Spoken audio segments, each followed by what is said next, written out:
The best TV show of our age is no more, and we are left with nothing but warm memories.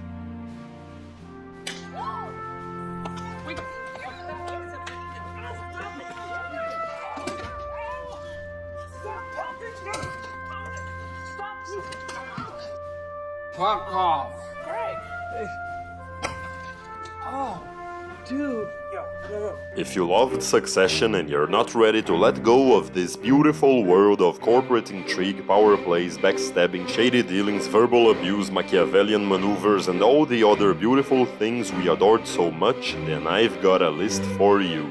These are 5 films to help you mourn the masterpiece of television that was Succession. 5 films full of plotting, betraying, lying, and scheming. 5 films about the untethered chase for money and power. And if you haven't watched Succession, these are still films I'd recommend. Glengarry Glen Ross. Fuck you! That's my name! You know why, mister? Because you drove a Hyundai to get here tonight. I drove an $80,000 BMW. That's my name. A group of real estate salesmen is given a healthy little competition. The biggest earner will get a Cadillac. The one in second place, a set of steak knives. For third place, you're fired. Fucking Shiva handed this guy $1 million, told him sign the deal. He wouldn't sign. What follows is one night and one morning of caffeinated and frustrated salesmen sweet-talking and vituperating each other in a series of seesawing power dynamics. Fuck you, you owe me the car. See? Because this is how we keep score, booby. You told me close thus and so you get the car. I got it. Richie Roma shows why he's top dog in a quintessentially Al Pacino performance. Oh, what a big man you are. Hey, let me buy you a pack of gum. I'll show you how to chew it. Ooh. He handles a sale to a lonely loser just like a seduction scene. Things happen to you. Glad I met you. I'm glad I met you, James. Then once in the office, he verbally wipes the floor with his supervisor like he owns the fucking company. You know your business, I know mine. Your business being an asshole. I find out whose fucking cousin you are. I'm gonna go to him and figure out a way to have your ass. Fuck you! One instant, Jack Lemmon's out-of-touch smooth talker is sniveling for good leads. The next, he's copycatting Roma's alpha attitude. Fucking boy, you do not know how to run this office. You haven't got the sense, you haven't got the balls. Have you ever been on a set? Has this cocksucker ever been on a set? Watching this Dreamcast bludgeon each other with angry sarcasm for 100 minutes is a delight. You think this is abuse, you cocksucker? You can't take this. How can you take the abuse you get on a set? Anyone who enjoys Succession's typically kind bouts of dialogue will love the friendly exchanges in Glengarry Glen Ross. Fuck you, Dave. You know you got a big mouth. You make her close, this whole place stinks with your farts for a week. It's David Mamet's aggressive staccato style at its malicious best. I'm busting my balls, sell your dirt to deadbeats. Money in the mattress. Right, I come back, you can't even keep the contract safe. I gotta go out and fuck this shit. And there's something strangely reality checky about seeing good guy Jack Lemmon cursing. You're a fucking secretary. Fuck you! Yeah, that's my message to you. Fuck you and kiss my ass. And one piece of trivia. This film was released in Italy under the title Americans. Which means a group of Italian distributors watched this brutal interplay of furious hustlers double-crossing and abusing each other and came to the consensus, yep, this one. This is the film that best represents our dear US of A. Network. I'm gonna kill myself. I'm gonna blow my brains out right on the air, right in the middle of the 7 o'clock news. Get a hell of a rating, I'll guarantee you that. Anchorman Howard Beale learns he'll be fired, which causes him to derail, threatens suicide and late television right on the air. I have decided to kill myself. So what'd she say? I'm going to blow my brains out right on this program a week from today. 10 seconds to commercial. Oh. William Holden's old-timer news head thinks his disturbed friend needs psychiatric help. But come on, Beale's diatribes make money. Son of a bitch! We struck the mother low! You see, their TV channel UBS was recently bought by a conglomerate named CCA, and their responsible executive Robert Duvall hates the fact that the news make no money. So he places the news division under entertainment so they can finally see those greens. Ladies and gentlemen, the Network News Hour with Sybil the Soothsayer. Beale gets a live studio audience to rant about how much television misinforms and has no interest in the truth. Viewers love it. All I know is this violates every canon of respectable broadcasting. We're not a respectable network, we're a whorehouse network. Manipulation of the news and their masses. Profits prioritized over information and business strategy done with no moral bounds. The response is sensational. Herb telling. Herb's phone hasn't stopped ringing. Every goddamn affiliate from Albuquerque to Sandusky. The response is sensational. What's not to love? We just made a night of good TV.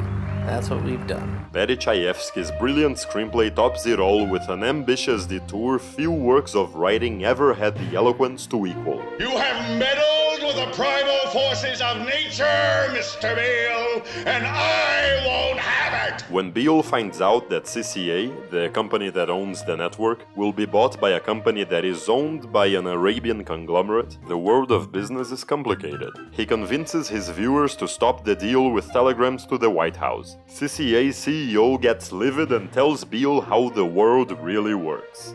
There is no America. There is no democracy. There is only IBM and ITT and AT&T. It's what is called the corporate cosmology. The world is a college of corporations, inexorably determined by the immutable bylaws of business. There is no such thing as nations, governments, values, choices, and beliefs. There is only companies. The world is a business, Mr. Beale. It has been since man crawled out of the slime. They own the world, they always have, and they always will. The best you can do about it is to buy some stock. Amen. He's saying that life is bullshit, and it is. So what are you screaming about? Man is a noble creature that orders. Executive Suite. It says here, Treadway's increased earnings for the first Do me a quarter. favor, will you? Read the funnies. There aren't any in the Times. Don't you know that? Then read Situations Wanted. You may need one. This underrated 53 all-star stunner follows the non-stop schemes carried out when the president of a furniture company literally drops dead. A one-man company without its one man. The firm has 5 vice presidents, and they all have 24 hours to decide who among them is gonna be the new boss. So it's time to vie for support, bribe for votes, and persuade whoever's on the fence before the other bastard gets there. 7 directors will vote, 4 votes will elect. This film isn't as cynical as all the others in the list, though. There are good guys and bad guys. On one side is, hey, there's William Holden again. Me. He's sick of the declining quality of the company's products and wants to bring them back to their former glory. We'll have a line of low-priced furniture. A new and different line. As different from anything we're making today as a modern automobile is different from a covered wagon. On the other side is the company controller, who simply wants immediate profit to raise shareholders' dividends. Budget control has a bad odor. Well, that's my job. That's my responsibility. To plug every profit leak. To run to earth every single case of waste and inefficiency in this company. Executive Suite is mostly a build-up for the amazing board meeting that takes up the final 20 minutes. Capping it off with Holden's 6-minute speech, which is easily one of the greatest in movie history. Turn your back on experimentation and planning for tomorrow because they don't contribute to dividends today, and you won't have a tomorrow because there won't be any company. What must they think of a management that's willing to stoop to selling this kind of junk in order to add a dime a year to the dividends? Still, my favorite part of the film is right there in the beginning, one of the greatest character decisions of all time. Louis Calhern's board member witnesses the company's president dead on the street, and what does he do? He immediately picks up the phone and calls his broker to sell company stock so he can buy it back cheap once it's known the president died. You've got 43 minutes before the close. I want you to start selling Treadway Common short. This guy spends a total amount of 0 seconds wondering what to do. His instinctive response to the death of a colleague is committing the crime of insider trading. This is the kind of gamble I like, a sure thing. I'll be able to buy that stock back for 10 points less than I sold it. I love this guy. The death of Stalin. All those in favor? Carried unanimously. Another treacherous tale of infighting for succession, this time inside the court of the Red Tsar himself.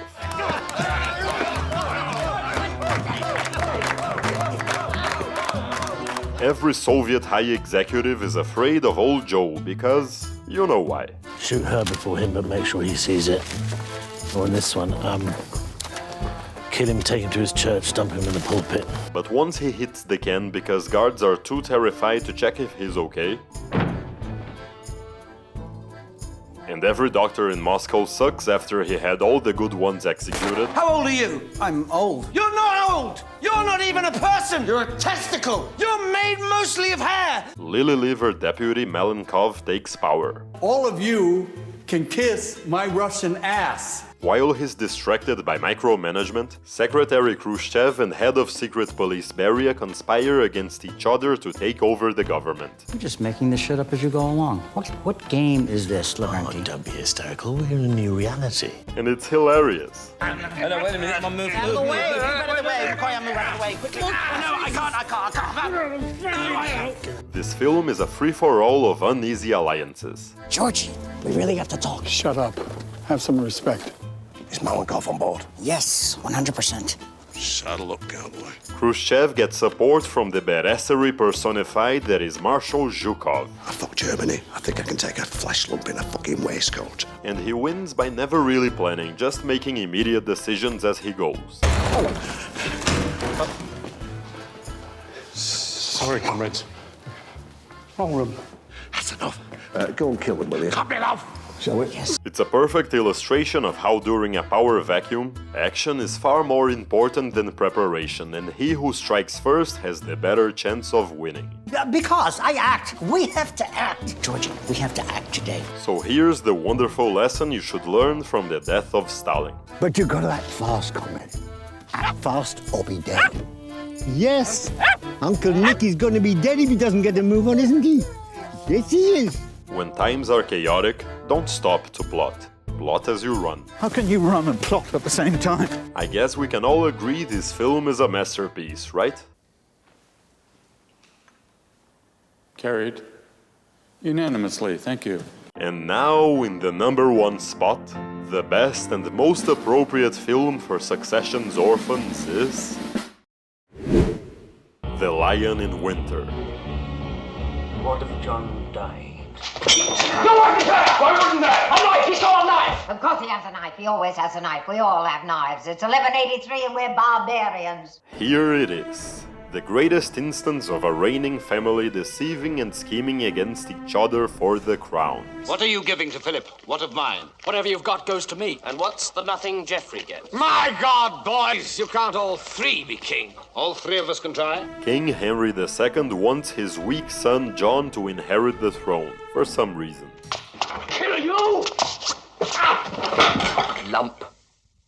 If you're a prince, there's hope for every ape in Africa. Queen Eleanor, who's kept locked in a tower to stop her from insurging against her husband, You led too many civil wars against me. And I damn near won the last one. wants the strong warmongering Richard to get it. You look fit. War agrees with you. And forgotten middle son Geoffrey doesn't care if nobody's on his side. No one ever thinks of crown and mentions Jeff. Oh, there's also Philip, the King of France, and his sister Alais, who's Henry's mistress. Every single one of them will plot and play each other to get their way. Good God, woman, face the facts. Which ones?